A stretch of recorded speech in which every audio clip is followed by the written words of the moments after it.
As your parents' adopted daughter, Maddie has just as much legal right to inherit their assets as you do, Olivia. The paperwork is all in order. The solicitor's mouth had settled into a thin, uncompromising line, and his brows drew together into a formidable frown of disapproval. But Olivia wasn't fazed. Her thinly plucked eyebrows rose over heavily made-up eyes, attempting a look of injured innocence. "But if she's no blood relation, shouldn't I at least have the larger portion?" Olivia's face was cold under the thick layer of foundation, her expression one of clinical detachment. There was no grief for their parents' passing, no sign of guilt at wanting to deprive her sister of her inheritance, nothing to indicate that she even understood the cruelty of what she was saying. Mr. Parker's mouth fell open in disbelief. "Really, Olivia, this is beyond anything." He turned to Maddie with an apologetic gesture, clearly floundering in the face of this unexpected turn of events. He began to fidget with an elegant silver fountain pen, capping and uncapping it. "I'm at a loss for words," he added, unnecessarily. Maddie decided it was time to come to his rescue. While listening to Olivia's questions, a quiet fury had begun to build up inside her. It wasn't something which had come on suddenly, she realized. The anger had been increasing steadily over the years, but she had always reined it in out of respect for their parents. Now there was no longer any reason why she shouldn't let it out, and the rage gave her the strength to deal with this now, once and for all. "Don't worry, Mr. Parker." Maddie leaned forward to lay a soothing hand on his sleeve. "This has all come as a huge shock to me, as you probably guess. But it's made me see one thing clearly.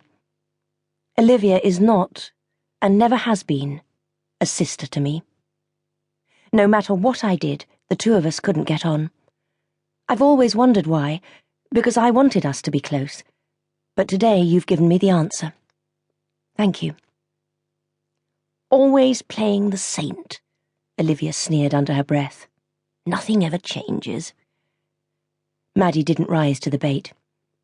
She'd had years of practice at ignoring her sister's barbs, for the sake of a peaceful existence, and in order to spare her parents grief, as they had hated confrontations of any kind. Besides, there was no point in retaliating. Olivia had skin thicker than an armadillo, and somehow, in the end, she always had her way. "Your parents adopted you because they didn't think they could have any children," the solicitor interjected. "I have known them for years, and they loved you as if you were truly theirs. That fact didn't change when they were blessed." Here he hesitated slightly and cast a doubtful glance at Olivia. "With a natural child." "I know, Mr. Parker." Maddie held up her hand to stop him. This was all too new. Her emotions were still very raw, and she would rather not discuss it. All she wanted was to escape from this room, this house, and Olivia's presence. "I agree. I couldn't have had a better mum or dad. They gave me what I needed most when they were alive. Their love. I don't want anything else from them now. Let Olivia have it all. It doesn't matter." "But, Maddie, of course it matters. We're talking about a substantial sum here." The stunned expression had returned to the man's face. "No, I'm serious. I know her better than anyone." It was Maddie's turn to glare at Olivia, and I can see that she'll stop at nothing until she has her way.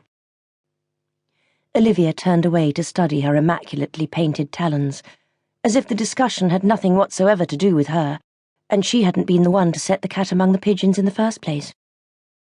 Maddie clenched her teeth together hard.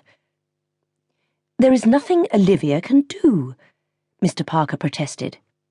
"It's all legal." "I don't care.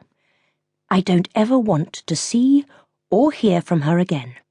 So if you would be so kind as to help me remove a few personal items and keepsakes, she can have the rest. You'll take care of the paperwork, right?" Maddie was seething, and she could feel the red-hot lava of emotions bubbling up inside her, waiting to erupt.